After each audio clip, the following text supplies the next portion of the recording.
Assalamualaikum warahmatullahi wabarakatuh. Di materi pertemuan hari ini akan saya jelaskan mengenai lanjutan array ya. Kalau kemarin kan array dimensi 1, dimensi 2, kemudian saya lanjut ke array dimensi 3, kemudian dilanjutkan ke linked list ya.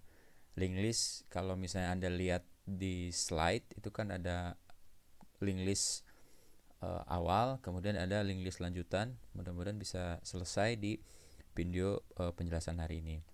Kita mulai dari array ya. Jadi kalau mengacu kepada materi sebelumnya ya, bahwa array itu kumpulan tipe data yang sama dengan berbagai macam bentuk ya. Ada array dimensi 1 berbentuk garis. Kemudian array dimensi 2 ada kolom ya, baris dan kolom.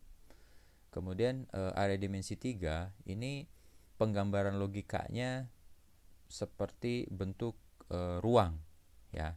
Jadi di sini ada indeks 1, indeks 2, kemudian ada indeks 3. Kalau misalnya array dimensi 1 kan cuma satu indeks, kalau array dimensi 2 itu cuma 2 indeks. Berikutnya di sini ada cara menentukan jumlah elemen dalam array dimensi 3 ya.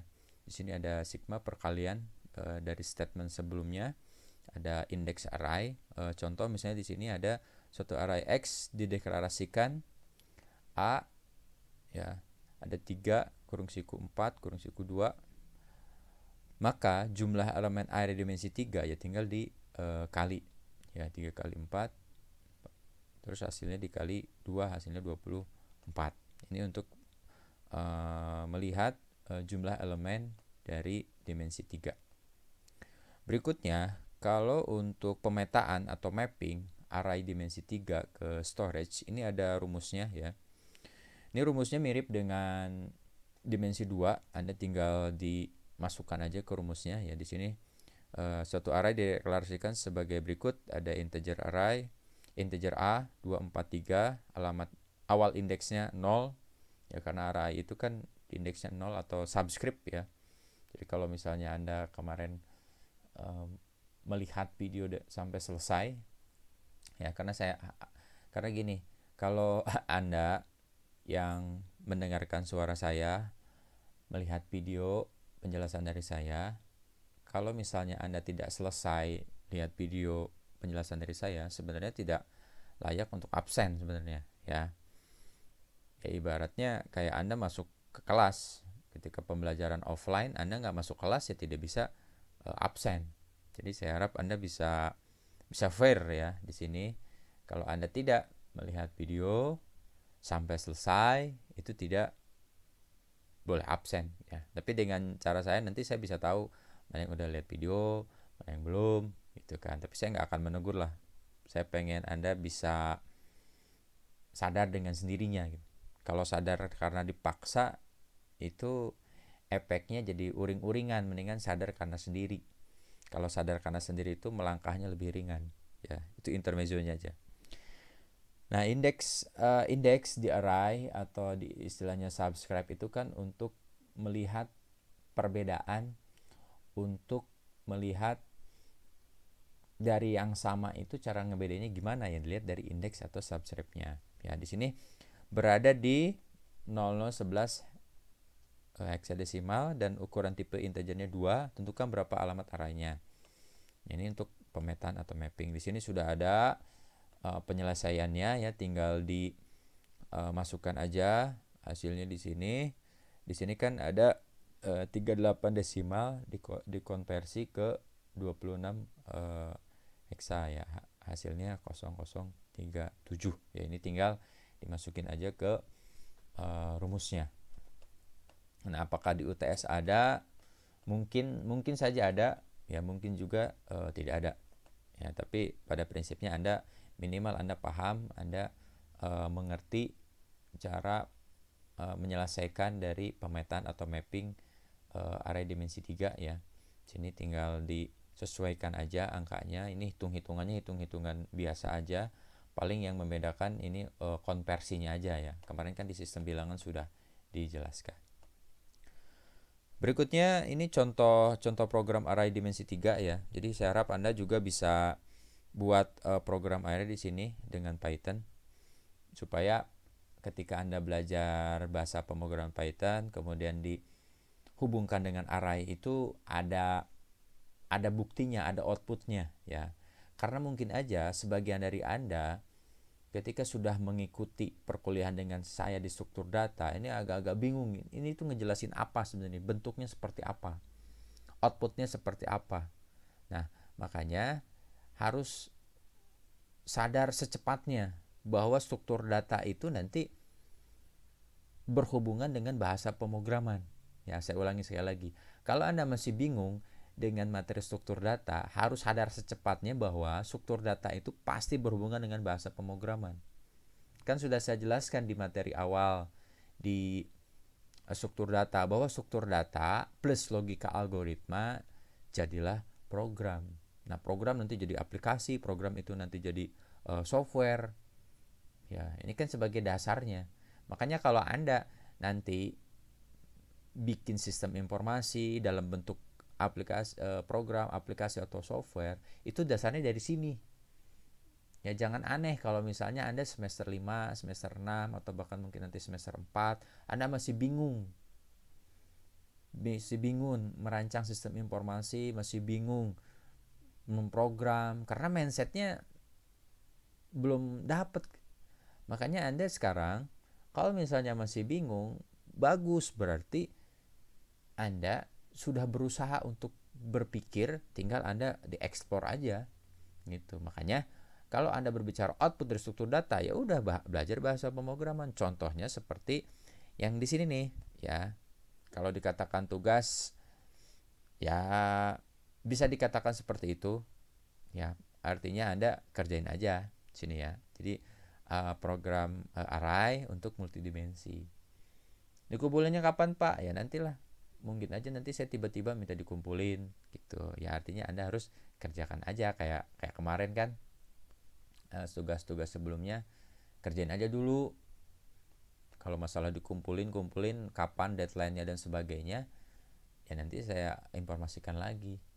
Khawatirnya kalau dikasih deadline itu Anda suka mepet-mepet. Deadline-nya kapan Pak? Tanggal 17 jam 5 sore, ngerjain jam 2 gitu. Jadi kalau Anda terbiasa kayak gitu di tempat kerja pun akan seperti itu nanti. Ya, jadi mindset itu akan berkorelasi dengan karakter. Makanya kalau Anda sekarang kuliah ya atau Anda udah kerja atau belum kerja, jangan sampai kebiasaan-kebiasaan mepet-mepet waktu itu dilestarikan gitu. Karena akan berdampak kepada karakteristik Anda. Makanya saya coba mensiasati bikin aturan pengumpulan tugas itu ya nanti saya kasih tahu mendadak gitu supaya Anda bisa secepatnya mengeksekusi ya supaya mindset Anda bagus akan berakibat kepada karakter Anda juga bagus. Kemudian triangular array. Nah, array ini merupakan upper triangular. Ya, ada upper, ada lower. Nah, di sini dalam array lower triangular dengan n baris jumlah maksimumnya ya lebih kecil atau lebih besar 0 pada baris ke 1. Ini ada perumusannya. Kemudian ini contohnya ya. Kalau yang di sini upper yang A ya, kalau di sini lower triangular array. Kemudian diketahui suatu array memiliki 3 baris ya. Tentukan berapa jumlah elemen. Nah, ini tinggal dimasukin aja. Ya, n-nya itu 3, hasilnya adalah 6. Nah, contoh bentuk arraynya ya seperti ini. Ya, untuk penggambarannya.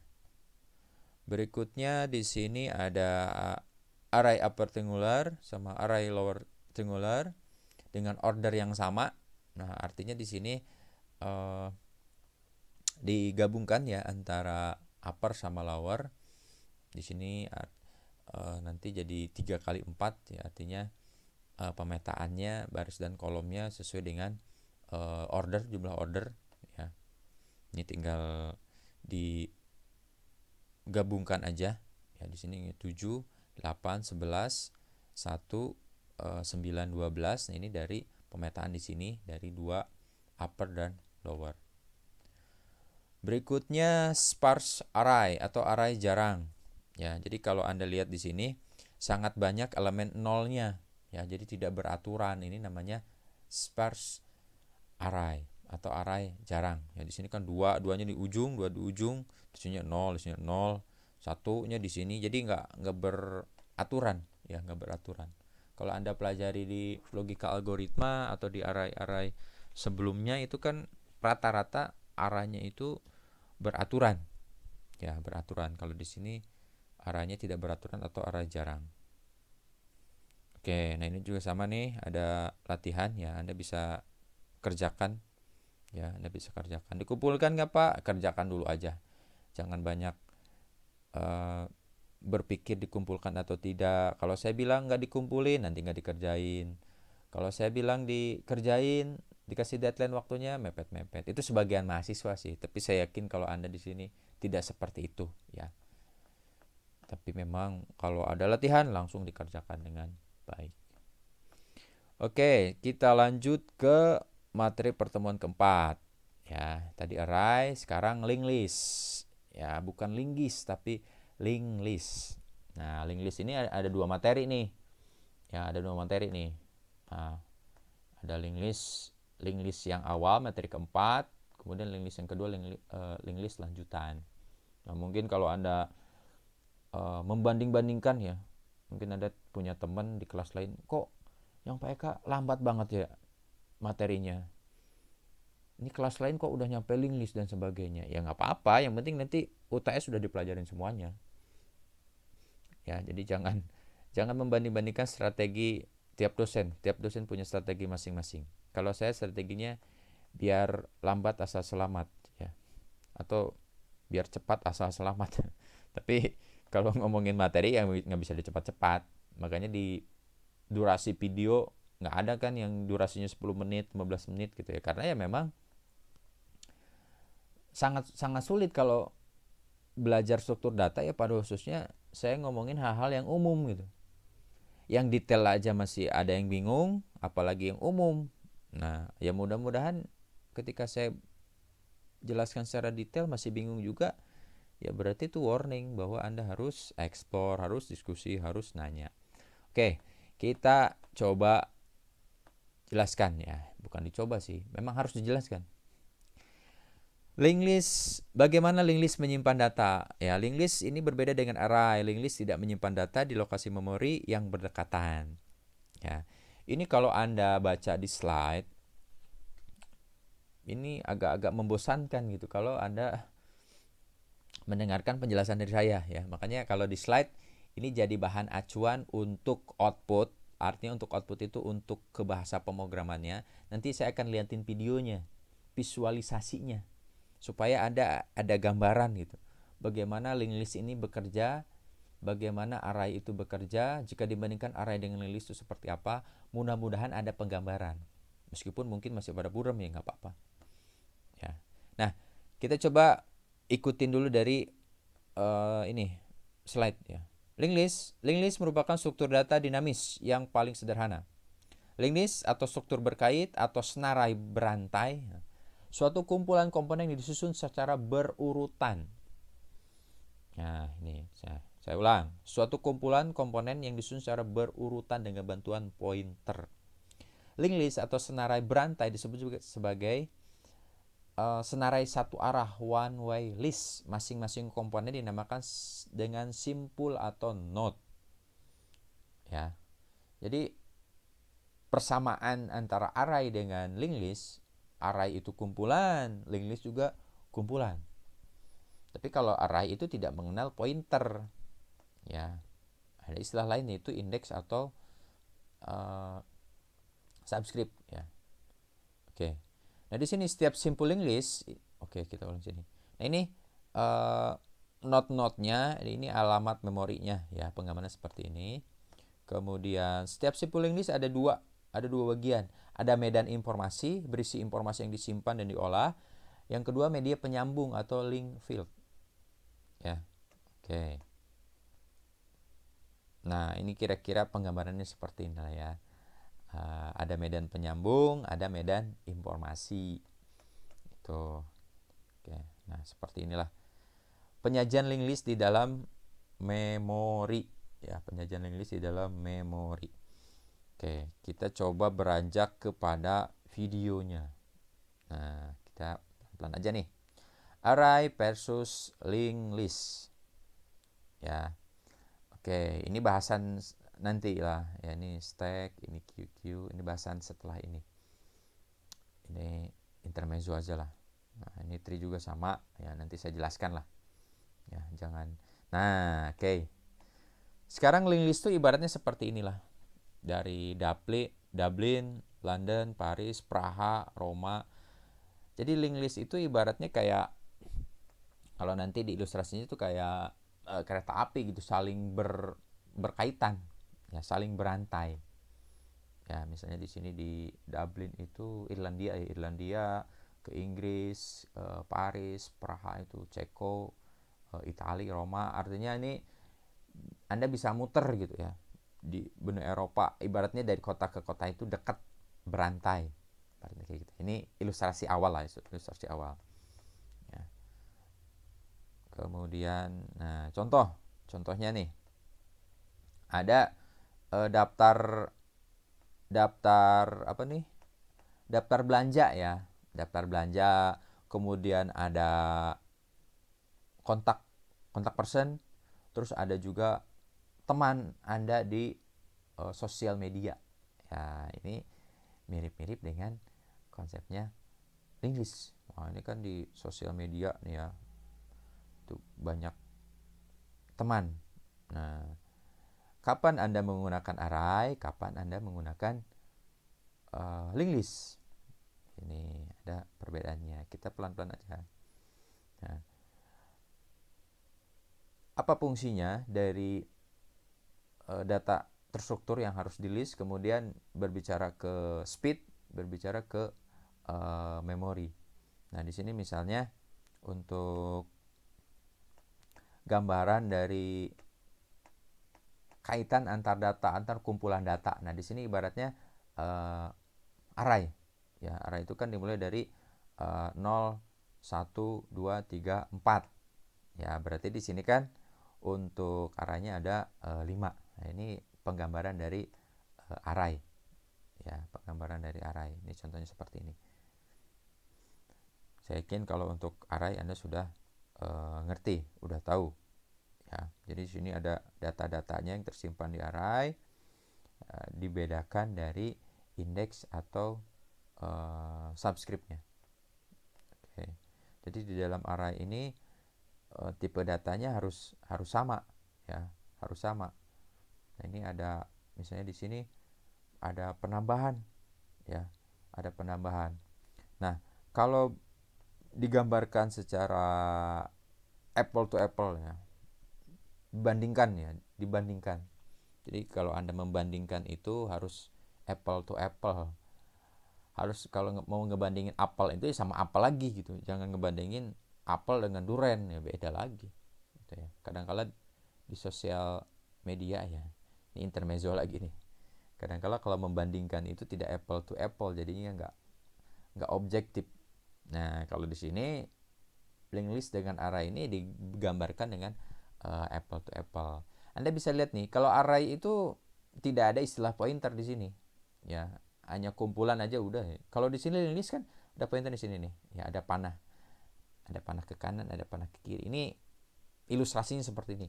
Ketika berbicara kumpulan data, ya di dalam bahasa pemrograman yang nanti akan diolah, penggambaran seperti ini. Kalau di dalam konsep ini contohnya shopping list, kita coba lihat perbedaannya nih. Ya, nih kalau misalnya di array ya, coba kita perhatikan di shopping list di array dulu. Misalnya biskuit, coffee, ya. Kemudian ada susu, ada roti, ada biskuit, ada kopi, ya. Bisa Anda perhatikan di sini perbedaannya, ya. Perbedaannya dari perbedaan shopping list di array, kemudian shopping list di link list. Kalau di link list ini ditambahkan aja di kertasnya, tapi kalau misalnya di array ini berbeda kertas ya. Kita coba ulangi lagi. Nah, sini nih. Oke, kita coba. Oke, keburu hilang. Nah, jadi kalau misalnya di array, ini contoh kehidupan kehidupan sehari-hari ya. Jadi kalau misalnya Anda bikin daftar belanja, misalnya Anda mau lebaran nih, kalau menggunakan konsep array, ya, array itu di sini menggunakan kertas yang baru, ya, kertas yang baru. Nah, sini nih ada kertas yang baru. Tapi kalau misalnya di link list, ini kertas yang lama, selama mencukupi ya di situ aja ya digunakannya.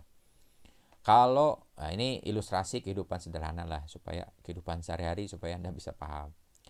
Kalau misalnya dibandingkan dari sisi fungsi, nah di sini nih. Kalau array ini cara ketika indeks ini cepat, mudah digunakan. Di sini ukurannya tetap. Nah, kalau di sini boros memori. Nah, kalau misalnya array itu good for small fixed data set. Ya, artinya kalau array ini bagus untuk indeks data yang kecil. Ya, terus datanya juga tetap itu. Kalau misalnya di linked list ini lebih efisien dalam penggunaan memori. Nah, berbanding terbalik dengan array. Kalau array itu expensive atau boros atau hambur. Nah, less processing. Ya, kemudian easily grow in size. Sequential access to element. Nah, ini berurutan aksesnya. Nah, kalau di sini linked list ini bagus untuk data yang besar, terus data yang dinamis. Ya, data yang dinamis. Bisa dipahami ya perbedaannya ya. Kalau misalnya linked list itu datanya tetap, kalau linked list itu datanya dinamis, kalau misalnya array itu datanya tetap. Kalau misalnya linked list itu efisien dalam penggunaan memori, kalau array itu expensive atau boros dalam penggunaan memori. Kenapa kok memori dipikirin, Pak? Ya kan memori itu punya kapasitas, punya batasan. Kalau misalnya memori tidak dimaksimalkan penggunaan dengan baik, ya akan berdampak kepada kapasitas dari memori itu terpakai. Ya, jadi ini perbedaannya. Jadi jangan bingung lagi perbedaan antara array dan linked list. Oke. Berikutnya, nah, apa sih itu linked list? Nah, oke, ini adalah ilustrasinya. Jadi seperti tadi dijelaskan di dalam, nah ini node, ya, kotak ini node. Nah, kalau di linked list ya istilahnya node. Nah, ada data value, ada reference. Ya, bukan data palu. Nah, data value. Nah, ini node. Di slide juga ada kan ya, cuman di slide kan tidak. Nah, single linked list atau linked list secara umum itu ada istilahnya head, ada istilahnya tail. Ada kepala, ada buntutnya ya. Nah, di sini kan ada pengaitnya ya, ada pengaitnya. Kemudian kalau Anda lihat dari gambar ini, dari ilustrasi ini jelas ya bahwa linked list itu ibaratnya sebuah kereta. Ya, kereta nih, kereta api. Saya yakin udah pernah ngeliat kereta api lah. Ya, apalagi di Cikampek. Karena ada stasiunnya. Ya, di sini nih. Ibaratnya kalau kereta api itu kan ada gerbong-gerbongnya. Nah, gerbong-gerbongnya kalau di linked list itu ibaratnya sebagai sebuah node. Di dalam gerbong itu kan ada penumpang ini, ada 3, ada 6, ada 2, ada 4 ya. Ini tergantung dari isinya, dari kapasitasnya. Ya. Ini makanya saya harap ini videonya jangan di skip ya. Kalau di skip Anda akan bingung memvisualisasikannya. Kenapa saya pakai video? Kenapa saya nggak pakai slide? Slide saya tetap pakai gitu, cuman saya ekspor aja supaya Anda bisa ada gambaran gitu. Kalau belajar struktur data, logika algoritma, kalau tidak diilustrasikan Anda mentok. Ya, mudah-mudahan dengan seperti ini bisa dipahami, mudah-mudahan ya. Nah, ini nih. Ada data value-nya. Data value ini kalau di sini kan ada jumlah penumpangnya ya. Ada 3, ada 6, ada 2, ada 4 ya. Kemudian oke. Nah, ada head-nya di sini, ada masinisnya ya. Kok nggak ada Pak masinisnya? Jangan protes lah, ini cuma gambarnya doang gitu. Jangan kritis di tempat yang salah ya. Kok masinisnya nggak ada Pak? Ini autopilot apa gimana ya? Ya sekarang kan kalau di Jepang itu udah ada yang nggak pakai masinis. Oke, ini tailnya, ujungnya nih ada tail. Oke, ini penggambaran aja. Nah, ini kira-kira pengilustrasian dari array itu seperti array linked list ya. Kemudian di sini, oke. Nah, bagaimana cara membuat list? Ini ilustrasi lagi. Kalau Anda nanti outputnya ya ke program. Ya, ada banyak contohnya di ini nih, di slide ya. Anda tinggal explore lah, tinggal baca. Tinggal banyak dicoba-coba. Oke. Nah, ini note. Nah, note misalnya di sini 3, ada 3 ya. Kemudian oke.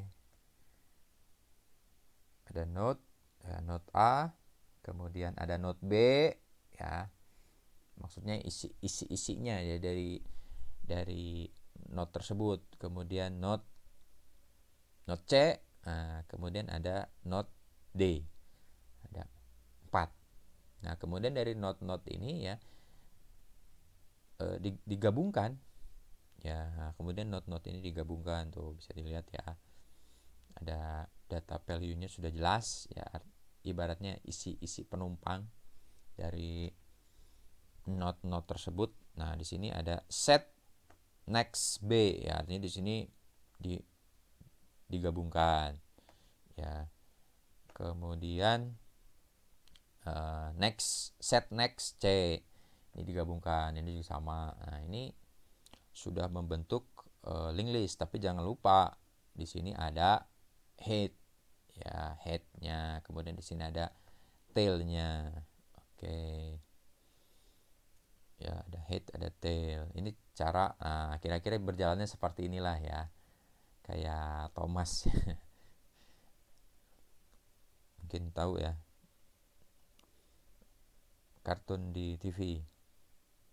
Oke, itu penggambaran. Kemudian bagaimana cara menambah note di tengah, middle of linked list. Oke, karena kan linked list itu kan tadi karakteristiknya kan dinamis itu artinya bisa berubah-berubah ya. Kalau orang itu kemudian itu berubah-berubah. Nah, ini juga sama ya, perbandingannya kalau linked list itu bisa menambahkan di tengah, bisa menambahkan di depan, bisa menambahkan di belakang. Nah, kalau array itu kan sifatnya tetap. Oke. Nah, ini misalnya mau nambah di sini nih, bisa atau tidak ya? Ya tentu saja bisa ya, untuk menambahkan note di middle ya. Nah, di sini note previous find B. Nah, ibaratnya ini ada kayak teknisinya lah ya, menambah gerbong. Di sini kan note E, di sini nih ada note E. Nah, ini rumusnya seperti ini. Nah, di sini kan nambah gerbong. Data value-nya di sini ada 1. Oke. Kemudian kesalahan, common mistake. Ya, kita coba lihat ilustrasinya. Ya, di sini ada find B ya, kemudian ada note E ya, ini note E, terus ada set next E.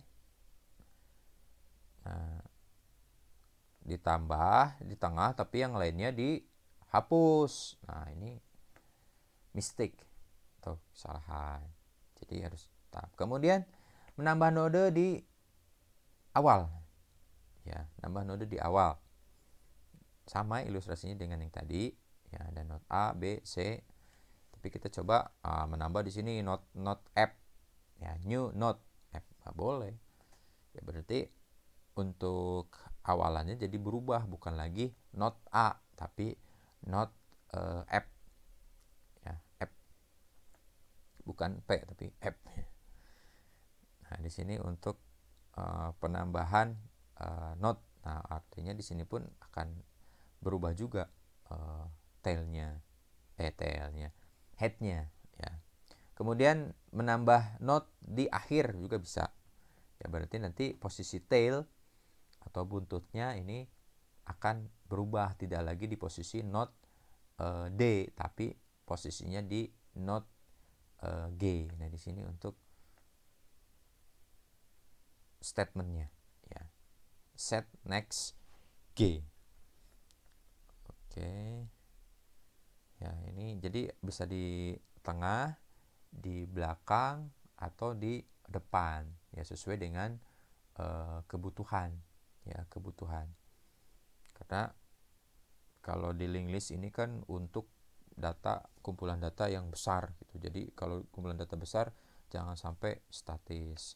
Kemudian bisa juga menghapus note di depan ya, menghapus note ya, head, get, next. Nah, dihapus, tinggal berubah posisi. Kemudian berikutnya ada circular. Nah, circular. Coba kita lihat di sini di materi pertemuan kelima nih, ada circular atau double. Oke, sini nih.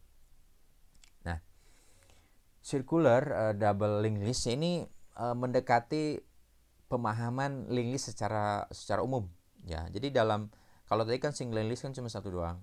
Nah, setelah satu ke double. Kalau double di sini ada dua komponen ya, double linked list. Jadi ada nilai node, ada referensi node, dan referensi ke node berikutnya. Ya, jadi ada tautan ganda, ada next pointer, ada previous pointer. Ya, kita coba lanjutkan dulu yang di video ya. Kita lihat di sini. Antar node memang di sini masih sama ya penggambarannya. A, B, C, D, E. Nah, kalau di dalam list, nah di sini bisa langsung mengakses dari belakang, bypass langsung dari E ke A. Ya, beda dengan single list yang harus berurutan mekanismenya. Ya, namanya juga circular. Jadi bisa Nah, di sini nih ya. Jadi ada penggambaran seperti ini. Tapi dari sisi kaitan antar node sama dengan single linked list ya. Seperti itu penggambarannya. Berikutnya double linked list. Double linked list. Nah, seperti yang di sini double linked list, ini materi pertemuan kelima ya.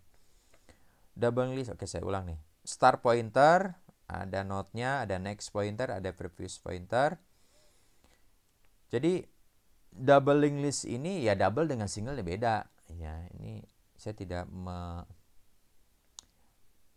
membahas antara single sama double. Ini yang single ini jangan tersinggung gitu ya. Ini contohnya aja, karena di dalam linked list juga ada single, ada double gitu ya. Atau single itu prinsip Pak, kalau jomblo nasib ya, itu terserah Anda. Ya, intermezzo lagi.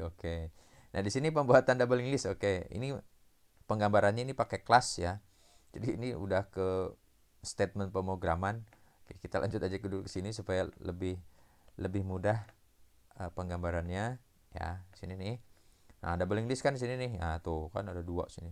Ya, ada next, ada previous, ada next, ada previous. Terus ada lingkaran di sini, berarti yang circular linked list. Ini penggambarannya seperti ini. Kemudian nah, prinsipnya sama dengan single tadi ya.